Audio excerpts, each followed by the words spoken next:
السلام علیکم میناوالو. شروعات به د خپل یو څو شعرونو نه وکړم. وایي روڼ جبین د یار د جمې نور خو نه دی.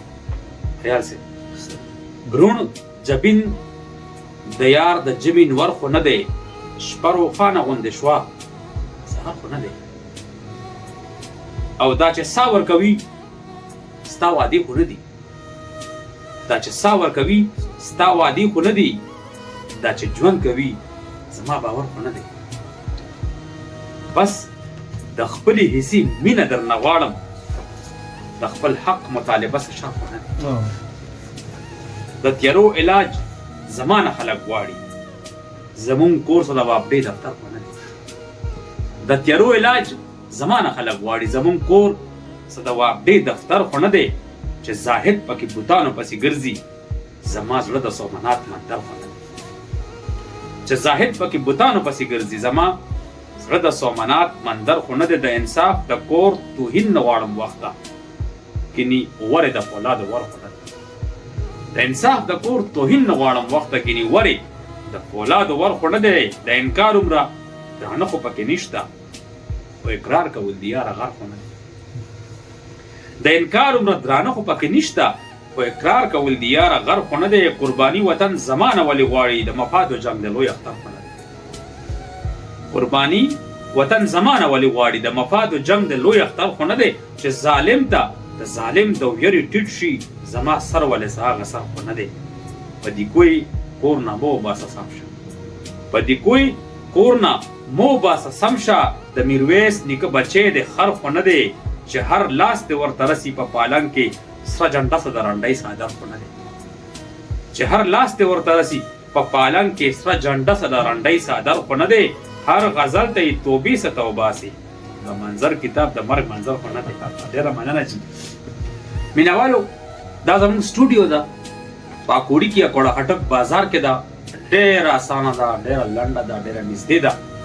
کوم ملګري کوم یوټیوبرز ملګري چې دي کوم دغه د چینل مالکان چې کوم دي او ما سره پروګرام کول غواړي اکثر راځي کینی. اکثر به مونږ په د خوشحال بابا مزار سره کېناستو چېرته داسې لوکیشن به مو کتو.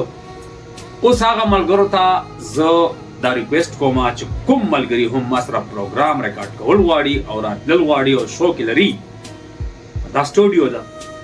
دا لاندې چې کومې نمبرې چلیږي دا د دې دوه ملګرو شهزاد او بریال وفا صاحب دا نمبرې دي. دو سره د رابطه کوي. انشاءالله مونږ ورته خپل وخت ورکو که مونږ سره وخت پیدا خیر رس ټایم به ورکو. په دې سټوډیو ته به راځي. د دې نه علاوه چې کوم ملګري غواړي چې زه پوډکاسټ ریکارډ کړم یا شاعري وکړم یا په یوټیوب په دې سوشل میډیا راشم هغه ملګري هم اب دلته راځي. هغو سره به مونږ وقتاً فوقتاً پروګرامونه کوو. یوازې دا به نه وي چې هغه به مونږ تر ادب تر حده محدود ساتو. په دې کې به مونږ اسلامي سکالران داسې ښکلي ښکلي ملګري په دې کې به مونږ د ډرامې د فلم د تیاتر د ریډیو پاکستان داسې ملګري چې هغه پاتې شوي دي ګلوکاران پاتې شوي دي صداکاران پاتې شوي اداکاران هغه به راځي. هغه به تاسو سره کښېني. داسې نوجوانان چې هغوی د تعلیم په میدان کې د طب په میدان کې هغو کارنامې کړي دي هغو څه اعزاز او انعامات اخیستي دي هغه به راځي. سپورټسمینان به داسې راځي چې زموږ د دې علاقې دي زموږ د دې پښتنو د سیمې دي هغه به راځي تاسو سره به کښېني. استادان به تاسو سره کښېني.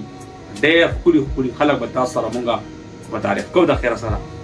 زه خپلو مینهوالو ته یو ځل بیا هم دا پرزور اپیل کوم چې دا سبسکرایب کړئ دې ته راشئ. زه تاسو ته بار بار وایم او دا زموږ چینل دی دا ستاسو چینل دی ستاسو پروګرامونه دي. انشاءالله تاسو ته به مونږ موقع درکوو. تاسو به راځئ تاسو به کښېنئ مونږ سره او مونږ سره به پروګرامونه ریکارډ کوئ. ډېره زیاته مننه. الله پاک